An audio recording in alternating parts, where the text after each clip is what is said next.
گرامی داشت نام نیکی باباجان غفورов مکتب بزرگی تربیت خودآگاهی و خودشناسی تاریخی و افتخار ملی میباشد. بنابراین ما را ضرور است که خاطره این فرزند فرزانه ملت را پاس داریم. شاه اثر تاجیکان و دیگر آثار بی‌گزند او را پیوسته آموزیم و از کار و فعالیت فداکارانه‌اش سبق گیریم. این برای نسل جوان بسیار یک نمونه عبرت است. من نسبت باباجان غفورов یک شخص فدایی نسبت به ملت تاجیک را می‌بینم.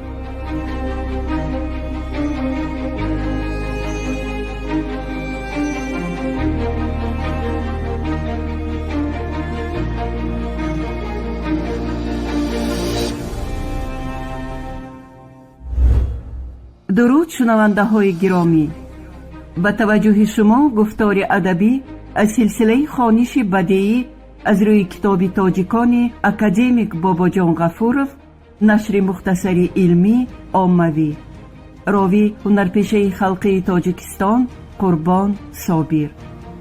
آغاز گفتار 56.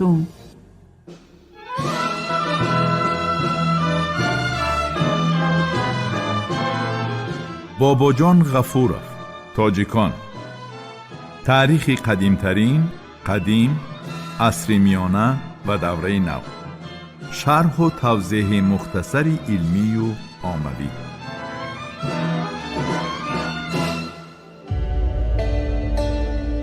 باب 4. خلق تاجیک در دولت چنگیزیان. 1. استیلای مغول، خواجگی آسیای میانه در زمان حکمرانی مغول‌ها. هجوم اردوی چنگیزخان به آسیای میانه.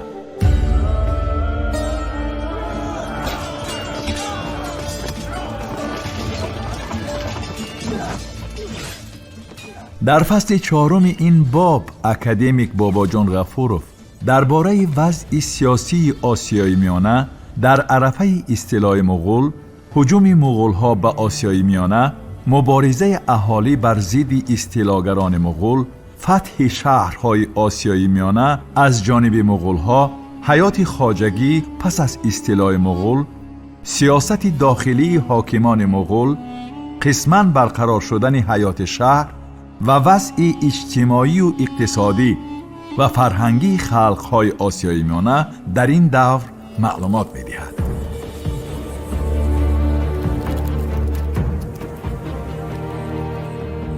در عرفه هجوم مغول، آسیای میانه زیر تصرف حاکمان خوارزم شاهی قرار داشت. دولت خوارزم شاهی ها غیر از خوارزم و ماوراءالنهر و خراسان و قسمت زیاد ایران را در بر می گرفت و آن را محمد خوارزم شاه اداره می کرد. حاکمیت مرکزی نااستوار بوده، امیران محلی در اکثر مورد از اجرای فرمانهای خوارزم شاه سرکشی کرده کوشش می نمودند که شهر و ولایت‌های خود را مستقلانه اداره کنند. از سبب آنکه خوارزم شاه و امیران او به مردم جبر و ظلم روا دیده از اهالی اندازهای زیاد می ستانیدند، آنها حاکمیت خوارزم شاهیان را پشتیبانی نمی کردند. در بین خانواده محمد خوارزم شاه نیز نزاع و کشمکشی وجود داشت. از جمله مادر محمد خوارزم شاه ترکان خاتون با پسر خود مخالفت آشکارا نموده امر و فرمانهای او را بیکار کرده آنها را به اعتبار می شمارید و موافق خواست خود فرمان نو صادر می کرد. در مملکت دو حاکمیتی به عمل آمده بود.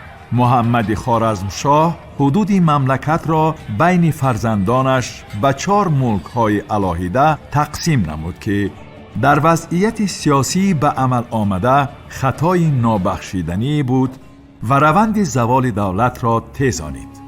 هنگامی در چنین وضعیت دشوار قرار داشتن دولت خوارزم شاهی ها، مغول‌های استیلاگر با سرداری چنگیزخان به این سرزمین لشکر کشیدند.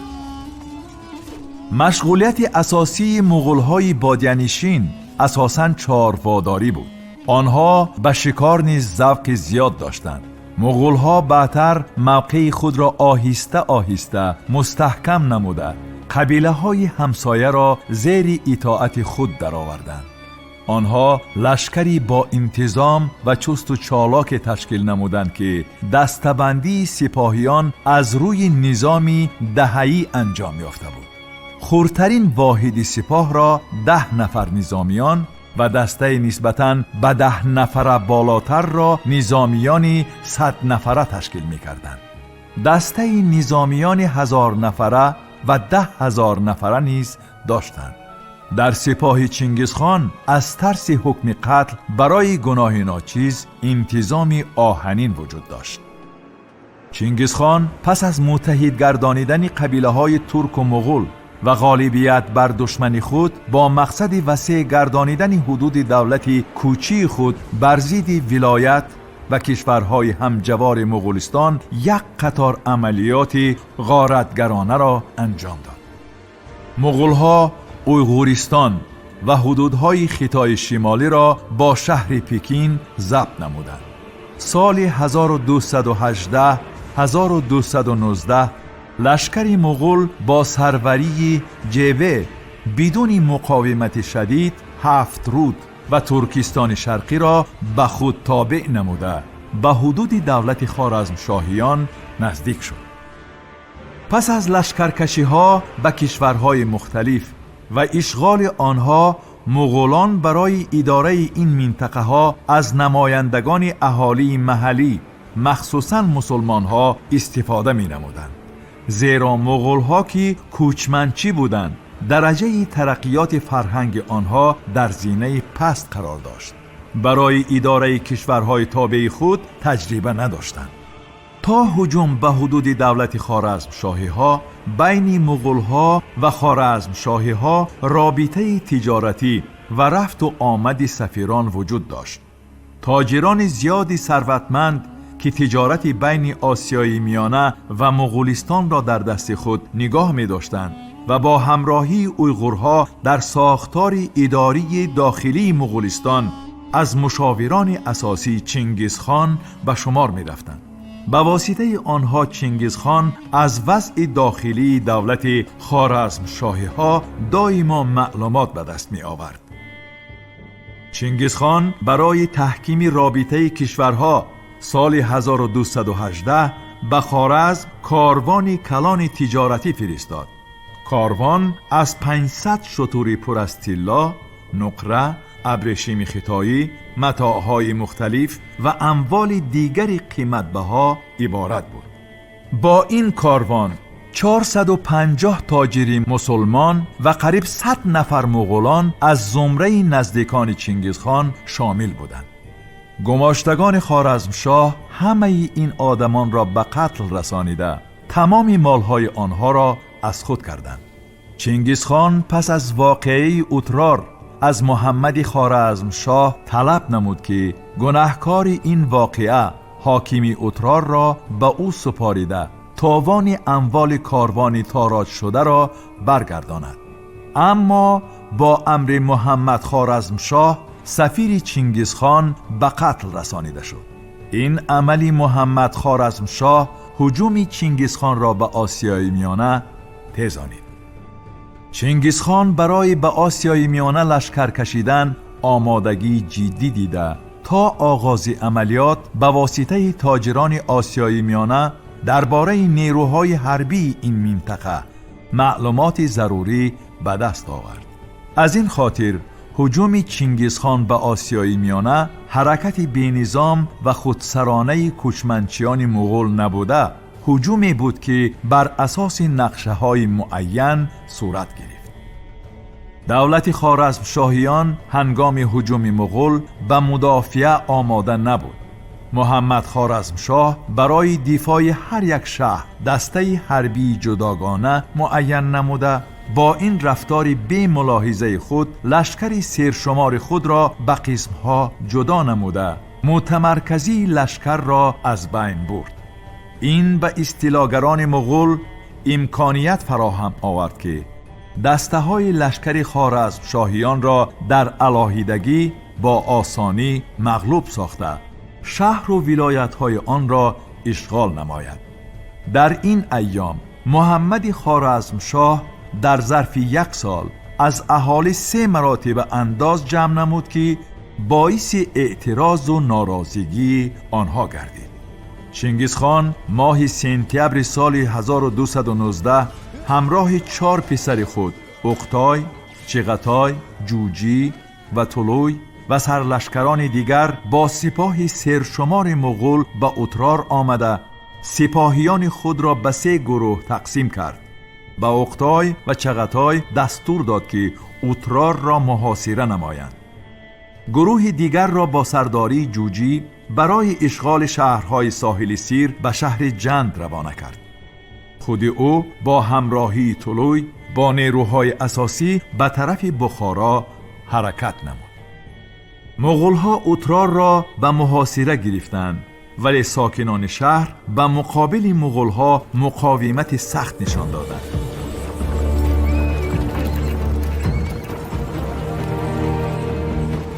گروهی که با سرداری جوجی برای اشغال شهرهای ساحل سیر روان شده بود، نخست به شهر سغناق که تابع جند بود آمده آن را به محاصره گرفته مدت 7 روز از صبح تا شام به کشتار و غارت مردم مشغول شدند.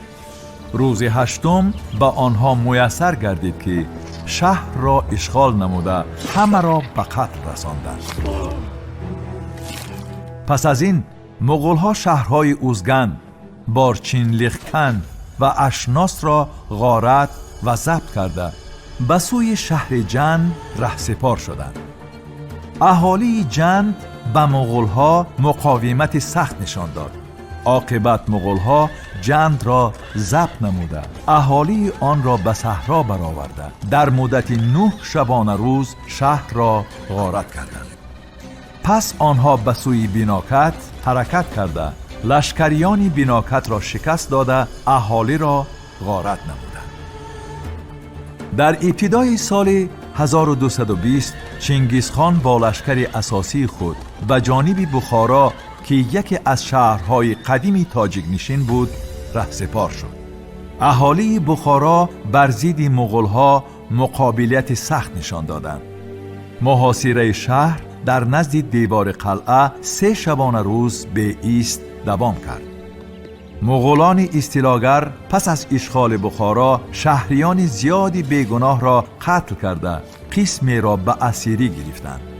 محمد خوارزمشاه خبری به دست مغول‌ها گذشتن بخارا را شنیده از ترس ماوراء النهر را ترک کرد و به ساحل چپ دریای آمو گذشت. پس از ضبط بخارا لشکر مغول به سوی شهر بزرگ و معروف تاجیکان سمرقند حرکت کرد.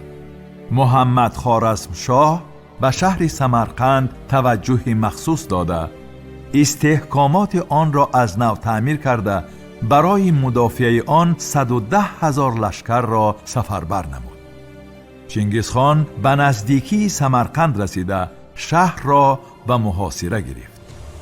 دفاعیان سمرقند روز 3 محاصره از قرارگاه خود بیرون برآمده به دشمن حمله آورده چند از سپاهیان مغول را نابود ساختند. بالاخره به مغول‌ها میسر گردید که دفاعیان شهر را به احاطه گیرند و یک قسم آنها را به هلاکت رسانند. طبق اخبار سرچشمه‌های خطی شماره به قتل رسیدگان سمرقند از 50,000 تا 70,000 نفر را تشکیل می‌دهد.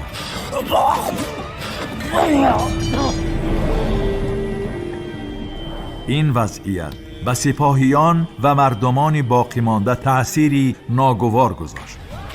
اعیان و اشراف و روحانیان ریاکار از این حالت استفاده نموده به مصلحت اهالی قاضی و شیخ الاسلام را به نزد چنگیزخان فرستادند و قرار دادند که شهر را به او تسلیم نمایند.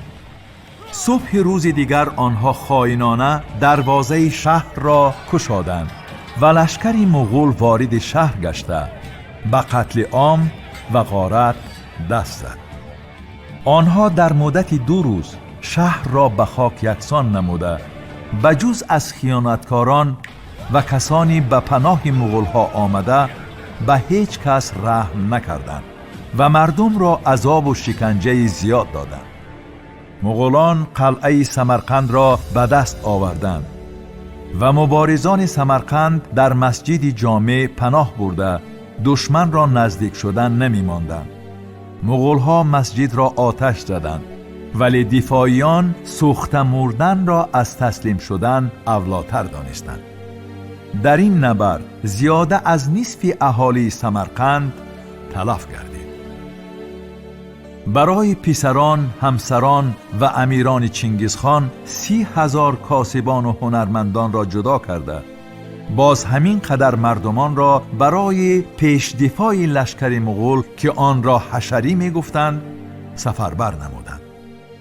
سمرقند قبل از هجوم مغول‌ها شهر بزرگ و سبز و خرم بود.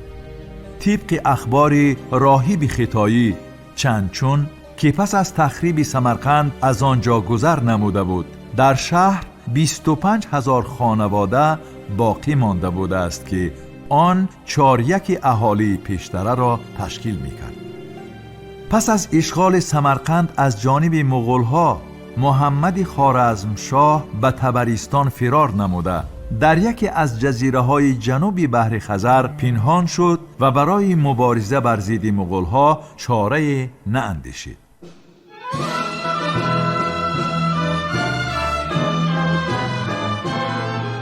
باباجان غفورов، تاجیکان. تاریخ قدیمترین، قدیم، عصر میانه و دوره نو. شرح و توضیح مختصری علمی و عاموی.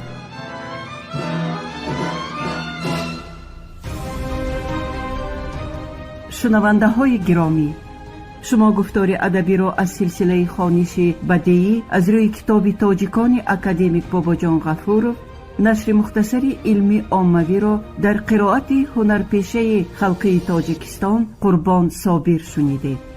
محرر سیدزاده عابدجان، کارگردان عبدالمنان رحمان. این گفتار سال 2024 ثبت شده است. انجام گفتار 56. آموزش کتاب تاجیکان جوانان ما را هشدار می دهد که نیاگان فرزانه ما در مسیر تاریخ چه جایگاهی مقدس داشتند. کتاب تاجیکان احساس خودشناسی ملی و زیرکی سیاسی را در دل و ذهن جوانان ما تحکیم می بخشد.